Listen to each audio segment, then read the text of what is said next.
सत्संगत जी, प्यार से कहना धन्यकार जी। इस दातार, इस निराकार, इस एक के प्रति ये श्रद्धा, ये भाव कि ये नाम तो हमेशा से किसी ने अपने श्रद्धा के हिसाब से, अपनी आस्था के हिसाब से जिस नाम से पुकारा, पर ये सच्चाई एक, ये फॉर्मलेस, ये हमेशा से रहने वाली, हमेशा तक, हमेशा के बाद भी रहने वाली ये सच्चाई, और भक्तों ने हमेशा इसी एक का साथ लिया, एक सहारा लिया, एक पूर्णता से इस परमात्मा पे विश्वास किया। और ये विश्वास ऐसा वाला विश्वास नहीं रखा कि जब तक हमारे जीवन में सब कुछ हमारे हिसाब से चल रहा है तब तक तो इस परमात्मा पे विश्वास है, पर जिस समय भी कोई ऐसा कार्य हुआ जो हमारे मुताबिक नहीं, तो फिर परमात्मा के किए में ही नुक्स ढूंढने लग गए, ये मन से कंप्लेंट्स आने लग गई। तो बात यही कि भक्तों ने हमेशा समझाया कि अपने जीवन में समर्पित होके जीना है।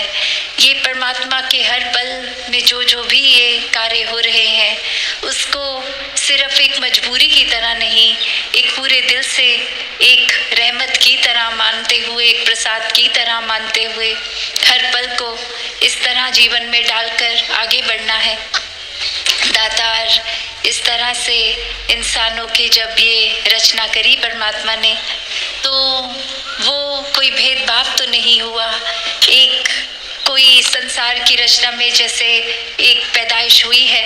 तो वो एक जगह के अनुसार ये ज़रूर हो सकता है कि थोड़े एक जेनेटिक रूप की, जहाँ बहुत सर्दी है तो उस तरह से ऐसे जीन्स आ गए हों कि वो सर्दी को शरीर एक अच्छी तरह झेल ले, और जहाँ गर्मी, उस तरह से ये रंगों में भी चमड़ी के फर्क आ गया, एक खाने पीने के तौर तरीकों में फ़र्क आ गया। पर ये तौर तरीके इसलिए नहीं भिन्न भिन्न कि ये भिन्नता देखकर एक नफरत की जाए, ये तो हर एक की अपनी यूनिकनेस है, अच्छाई है, एक खूबसूरती का कारण है। तो इंसानों ने जहाँ खूबसूरती और ये एक यूनिक चीज़ें जो अलग दिखने में हैं उसको नफरत का कारण बना लिया है। पर ये जब परमात्मा ही एक है, इसने एक तरह से सब पे किसी को कोई कला बख्श दी, किसी को कोई किसी के जीवन में किसी रूप में कुछ दिया, तो हो सकता है दूसरे इंसान के जीवन में वो वस्तु, वो रूप नहीं हो, पर कुछ और देकर नवाजा। तो बात यही कि एक समान ही ये रचना है, और ये नफरत अगर कर रहे हैं हम, तो वो अपने अंदर हमें झांक कर देखना होगा कि या तो हम ये कहना छोड़ दें कि परमात्मा से प्यार है, या फिर परमात्मा की बनाई हुई रचना से नफरत करना छोड़ दें। तो बात यही है कि अगर वाकई ही परमात्मा से प्यार है तो हर एक इंसान से प्यार होगा, क्योंकि हर एक इंसान में ये परमात्मा है, ये आत्मा रूप अंश हर एक में। और कैसे फिर हर कोई इस दैवीय रूप का हकदार है, ये मोक्ष का हकदार है, ये खुद ही परमात्मा समान है। तो भाव हमारे, नज़र हमारी, नज़रिया हमारा, तो हर एक को कैसे आदर सत्कार से देखना है। चाहे एक किसी को बहुत करीब से जानते होंगे तो उनकी एक अच्छाइयाँ, कमियाँ सब दिखती होंगी, पर अपनी अंदर हमने क्या धारणा बना के रखनी है, क्या उनकी कमियों को ही सब कुछ बना लेना है, या वाकई ही उनकी अच्छाइयों पे भी देखना है। वो जजमेंटल हो जाते हैं अक्सर जब किसी को बहुत करीबी तरीके से जान लेते हैं,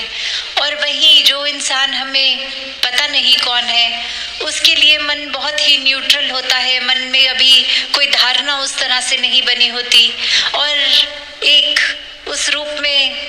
नहीं उसके किरदार को देखा जाता।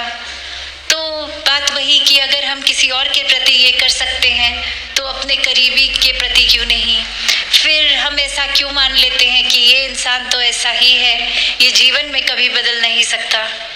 तो बात वही कि हर किसी को इस दातार ने जहाँ सोजी बख्शी है, एक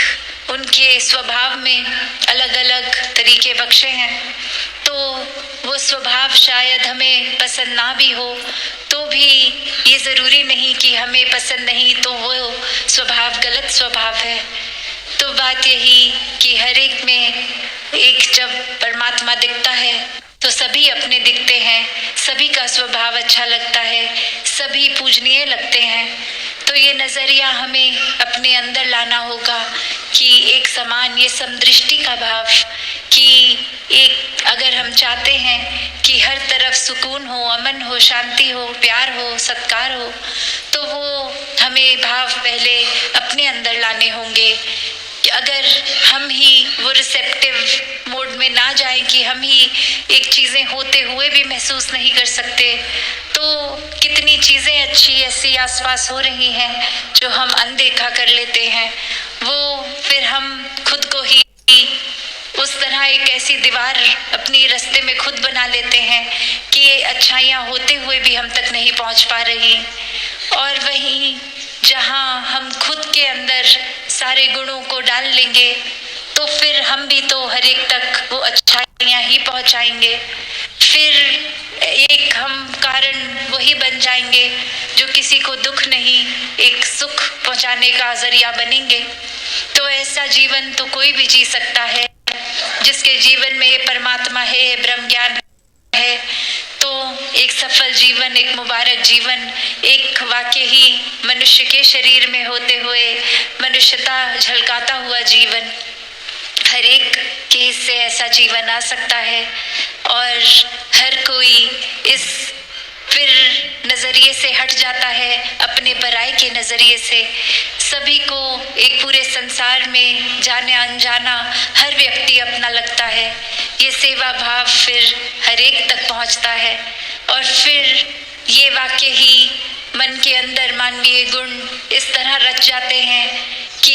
ये कोई सोचकर भी रिएक्शन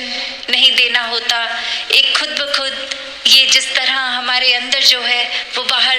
एक दर्शाया उस रूप में, एक दिखावे रूप नहीं, एक नेचुरल तरीके से आ जाता है। तो हर कोई जहाँ इस संसार में एक बहुत ही मधुरता रखते हुए स्वभाव में जी सकता है, वहीं अपने मन को इस परमात्मा की लगन में इतना रंग सकता है कि हर कोई फिर कोई भी कार्य करते हुए आसरा, एक ध्यान, एक विश्वास इस परमात्मा में लगा के रखे। और इसी तरह ये जीवन के फिर नज़रिया इस तरह बदलता है कि अपने दुख सुख से ऊपर होके ये आनंद की अवस्था आ जाती है। फिर ये नहीं दिखता कि जीवन में क्या नहीं है, वो शिकायतें ख़त्म हो जाती हैं। जो कुछ है उसका भी शुक्राना आता है, जो कुछ नहीं है वो भी एक मान लेता है इंसान की नहीं है, तो इसमें भी हमारी बेहतरी ही है कि ये चीज़ परमात्मा ने हमें नहीं दी, क्योंकि परमात्मा से बेहतर तो और किसी को नहीं पता। तो हर कोई जहाँ भक्ति में जीवन जीता हुए एक संत की अवस्था प्राप्त कर लेता है। और संतों का जीवन तो ये कल्याण रूपी जीवन होता है, जो एक सोशल तरीके से एक इंसानियत के रूप में तो इंसानों का भला करते ही हैं, पर संतों को तो ये आत्मा की पीड़ा का भी पता होता है कि जहाँ अपना जीवन एक ब्रह्म ज्ञान लेके सुखी हो गया,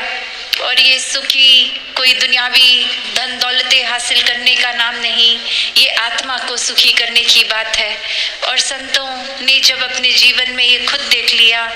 कि ब्रह्म ज्ञान से, इस परमात्मा से, इस निराकार से जुड़कर वाकई ही ये आत्मा की पीड़ा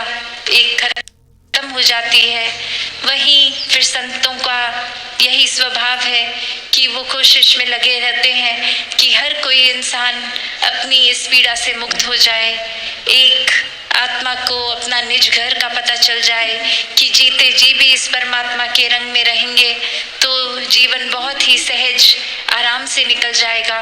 और जीते जी ये मुक्ति के हकदार हो के फिर ये भी पता है कि आखिरी श्वास के बाद शरीर का जो भी होना होगा, ये कोई रिश्तेदार ये सब देखेंगे, पर ये आत्मा ने कहाँ जाना है, कहाँ से आई है। तो ये ब्रह्म अर्थात ये एक सच से जुड़ने की बात है। तो हर कोई इस सत्य को हासिल करते हुए अपने जीवन को सुखदायी कर सकता है। दातार कृपा करे हर कोई सेवा सुमिरन सत्संग से जुड़कर इस निराकार से जुड़ के ये जीवन को आगे बढ़ाता जाए। सत्संगत जी, धन निरंकार जी।